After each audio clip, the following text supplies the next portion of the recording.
1 फरवरी को क्लियर हो जाएगा हमारा बजट 2026 और बजट क्लियर होने के बाद कई सारे आईपीओज ऐसे हैं जो बजट का वेट ही कर रहे थे। ऊपर से मार्केट में जो हमें गिरावट देखने को मिल रही है वो भी हो सकता है संभल जाए। ऐसी कंडीशन में जो आईपीओ की बारिश रुकी हुई है वो हमें एक बार फिर से होती हुई स्टार्ट दिख सकती है। अब आईपीओज फैब में फर्स्ट वीक में आए, सेकंड वीक में आए या थर्ड वीक में आए या फिर कुछ मार्च में भी आए, लेकिन आने तो हैं ही हैं। और ऐसी कंडीशन में जब मार्केट की हालत खराब हो और जस्ट बिफोर बजट, तो उम्मीद जताई जाती है कि बजट क्लियर होने के बाद आईपीओ की बारिश स्टार्ट होगी और ऐसा पास्ट में देखने को भी मिला है। तो ढेर सारे आईपीओ ऐसे हैं जो आने वाले हैं, इसमें से कुछ शेयर होल्डर कोटे वाले आईपीओ भी हैं। तो सब कुछ इस वीडियो आपको पता चलेगा। वीडियो छोटी सी रहेगी, सारे इंपॉर्टेंट डेटा को आराम से देखना ताकि सारी जानकारी सही तरीके से समझ आ सके।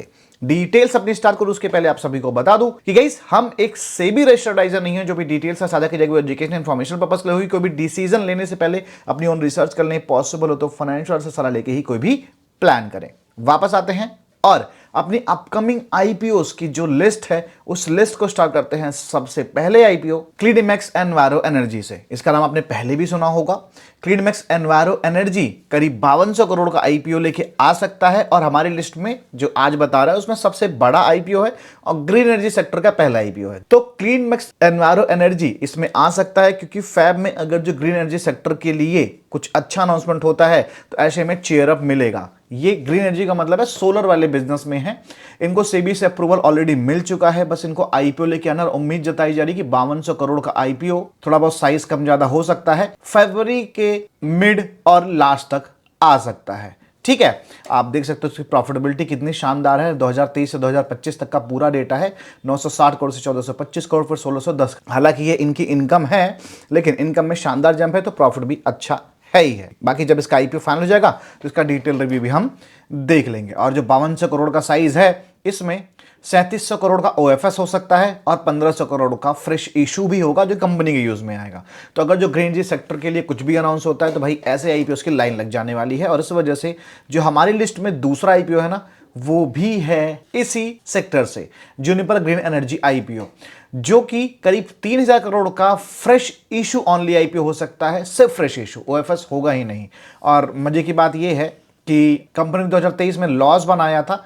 आपके सामने डेटा 27 करोड़ के प्रॉफिट में थी 2022 में। ठीक है, 2023 में फिर लॉस में चली गई थी, 2024 में ये फिर से प्रॉफिट में आ गई है। 2025 और आगे का जो डेटा होगा जब भी आईपीओ फाइनल होगा तो हम रिव्यू में आपको बताएंगे। तो कंपनी ने एक अच्छा प्रॉफिट दर्ज किया 2024 के हिसाब से। 25-26 भी ठीक ही निकल के आएगा और 3000 करोड़ का फ्रेश इशू हो सकता है। तो भाई एक अच्छी बात हो सकती है इस आईपीओ के लिए क्योंकि फ्रेश इशू हमेशा पॉजिटिव होता है। इन दोनों आईपीओ में कोई शेयर होल्डर कोटा नहीं है, इस बात का हमें ध्यान रखना है। अब जो हमारा अगला आईपीओ गई वो भी इसी सेक्टर का है, पीएमईए सोलर। बता दूं कि पीईएमई को अगर जब प्रीमियर एनर्जी से रिलेट कर रहे हो तो नहीं, वो कंपनी अलग है, ये कंपनी अलग है, इसलिए यहां पे ये चीज मेंशन भी है। Premier Energy already listed stock है। तो ये आईपीओ की काफी चर्चा है मार्केट में कि भाई आईपीओ आ सकता है, लेकिन बता दूं इसमें एक ट्रिक है कि इस कंपनी को जनवरी 14 2025 को अप्रूवल मिल गया था, जो कि 14 जनवरी 2026 को हो गया एक्सपायर। ठीक है, जब अप्रूवल मिलता है उसके 12 महीने के अंदर आईपीओ लेके आना होता है। अगर जब नहीं लेके आए तो आपका डीआरएसपी एक्सपायर हो जाता है, फिर आपको न्यू डीआरएसपी फाइल करनी होती है। हालांकि उस डीआरएसपी को अप्रूवल में ज्यादा टाइम नहीं लगता क्योंकि बहुत कम चेंजेस होते हैं। तो ऐसी कंडीशन में आईपीओ अभी तो नहीं आ रहा है, लेकिन मान के चलो कि अगर जो सब कुछ ठीक रहा तो ये फ्रेश डीआरएसपी फाइल कर सकता है फरवरी में। अप्रूवल मिलने के बाद 1 महीने के अंदर आईपीओ लेके आ सकता है, यानी कि ये आईपीओ मान लो मार्च एंड तक या फिर अप्रैल तक आने की बात कही जा रही है। ठीक है, कुछ लोग इसको लेके कंफ्यूज थे तो मैंने सोचा वो कंफ्यूजन दूर कर दूं। ये आईपीओ का जो डीआरएसपी डेट एक्सपायर हो रहा है वो फैब में नहीं, वो एक्सपायर हो चुका है। ठीक है, और इवन हमने टेलीग्राम पे इसकी लिस्ट भी साझा की थी, जो कि आपके सामने देखो 11 जनवरी को हमने साझा की थी और उसमें पीएमईए सोलर टेक सोल्यूशन का नाम क्लियरली मेंशन है। ठीक है, तो ये जो तीसरा आईपीओ था ये इस लिस्ट से बाहर भी आप रख सकते हो, लेकिन बताना जरूरी था क्योंकि लोगों को कई बार ये चीजें पता नहीं होती हैं। और पीईएमए के साथ दूसरे आईपीओज भी ऐसे हैं जो कि एक्सपायर हो रहे हैं। इसमें से एक तो ये आईपीओ देख लो 28 फरवरी को एक्सपायर हो रहा है और सीआईएल एचआर सर्विसेज 14 फरवरी को एक्सपायर हो रहा है। ठीक है, तो हो सकता है ये दो आईपीओज अपना लाना चाहे, मार्केट ठीक लगा तो ला सकते हैं, नहीं तो फिर ऑलमोस्ट एक्सपायरी करीब है ही है। हालांकि देखा जाए तो एसएमपीपी भी इस लिस्ट में है, जो कि मैं अभी आपको आगे बताऊंगा ही। साथ में कुमार आर्क टेक भी इस लिस्ट में है। तो ये 4 नाम चाहें तो 2-4-5 दिन में आईपीओ की डेट अनाउंस कर सकते हैं, आरएफपी फाइल कर सकते हैं, ठीक है। बट मान के चलो एसएमपीपी और कुमार आर्क का ज्यादा टाइम नहीं बचा हुआ है, लेकिन इन दोनों के पास थोड़ा टाइम बचा हुआ है। 28 फेब को एक्सपायर हो रहा है और 14 फेब को एक्सपायर हो रहा है। बता दूं टेलीग्राम को आप ज्वाइन कर सकते हो, डिस्क्रिप्शन कमेंट सेक्शन में लिंक है। ऐसी बेहतर जानकारी आपको हमेशा मिलती है, ठीक है। तो हमारी लिस्ट में जो हमारा तीसरा आईपीओ था उसमें थोड़ा सा इंपॉर्टेंट इंफॉर्मेशन था, आई होप पसंद आया होगा। अब जो हमारा चौथा आईपीओ है गाइस, वह फ्रैक्टल एनालिटिक्स आईपीओ। इंडिया का पहला एआई आईपीओ हो सकता है ये, और फ्रैक्टल एनालिटिक्स की न्यूज आ रही थी जनवरी में कि ये आ सकता है, लेकिन भाई वो नहीं हुआ। तब एक्सपेक्टेड लॉन्च जो है वो 2026 के फरवरी में कहा जा रहा है।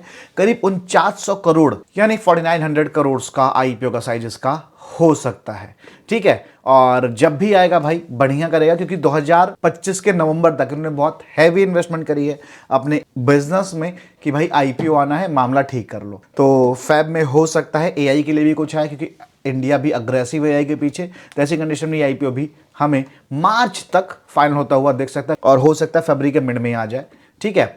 अगला नाम है गाइस एसएमपीपी लिमिटेड। एसएमपीपी 4 करोड़ तक का आईपीओ लेके आ सकता है, जो कि जस्ट मैंने आपको बताया है कि डीआरएचपी की अप्रूवल डेट लेके बैठा हुआ है, और हो सकता है दोबारा रीफाइलिंग करनी पड़े।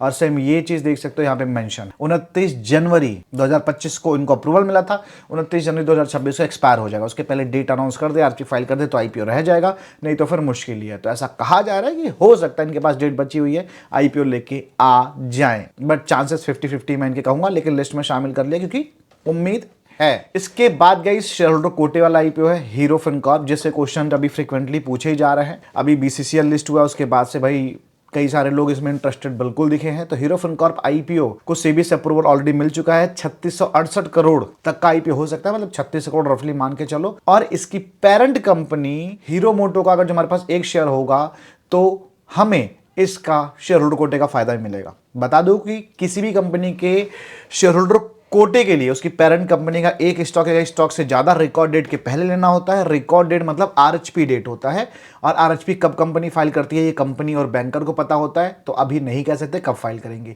हालांकि उम्मीद जताई जा रही है कि ये हमें मार्च के पहले पहले आता हुआ दिख सकता है, बट न्यूज आती रहती है।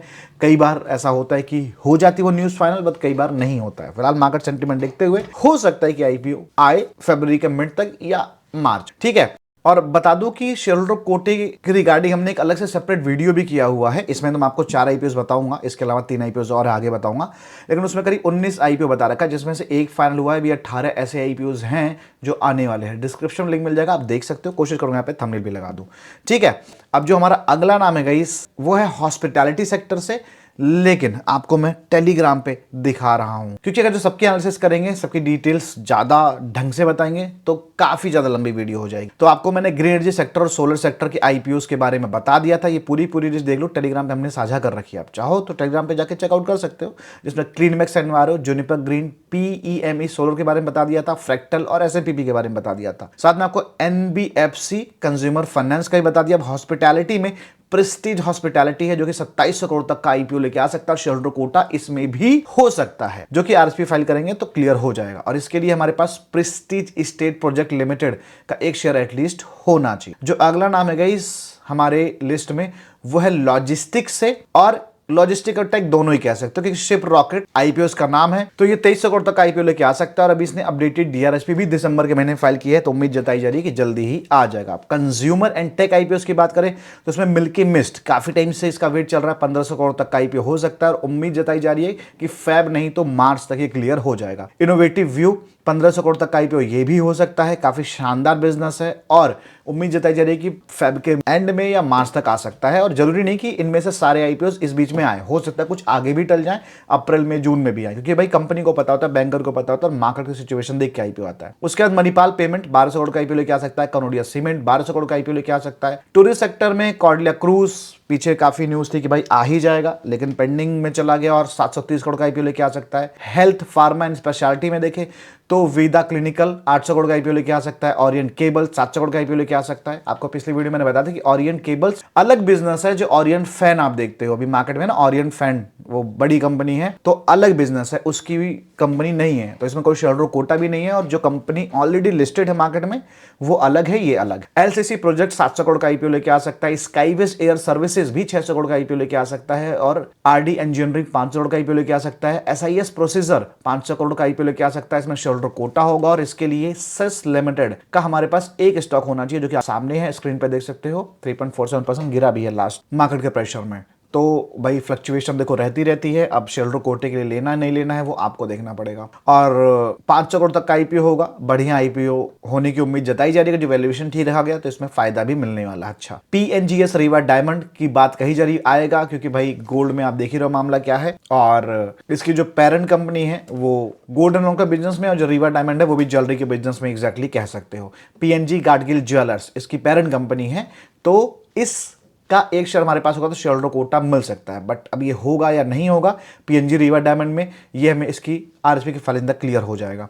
सीआईईएल एचआर सर्विसेज भी 400 करोड़ का आईपीओ लेके आ सकती है। कौन सा आईपीओ आपके हिसाब से लग रहा है कि जल्दी आ सकता है या टाइम लगा सकता है? कमेंट सेक्शन में जरूर आप बताना, ठीक है। और वीडियो पसंद आई हो, हेल्पफुल लगी हो तो प्लीज लाइक सब्सक्राइब शेयर जरूर कर देना। मिलता है अगली video, bye bye, take care.